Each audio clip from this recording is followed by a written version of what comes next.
ગઈકાલે સુરેન્દ્રનગર જિલ્લાના સાયલાના સુદામડા ગામે આમ આદમી પાર્ટી ગુજરાતે એક બહુ મોટી ખેડૂતની રેલી કરી હતી.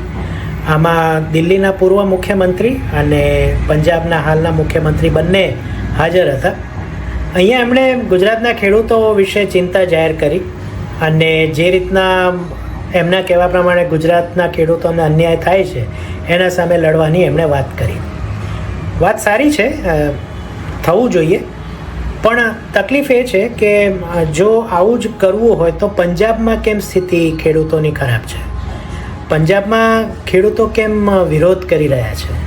ગુજરાતમાં તમને સત્તા જોઈએ છે એ વસ્તુ સાચી છે અને એમાં કોઈ ખોટું નથી, પણ તમારી સરકાર જ્યાં છે ત્યાં સુધારો સૌથી પહેલાં લાવવાની વાત કેમ નથી આવતી? આ વાત આમ આદમી પાર્ટીએ વિચારવી જોઈએ. અને ગુજરાતમાં ખેડૂતોને ભડકાવીને જે એમણે કાર્ય બોટાદમાં કર્યું હતું એ ખેડૂતો બરાબર જાણે છે.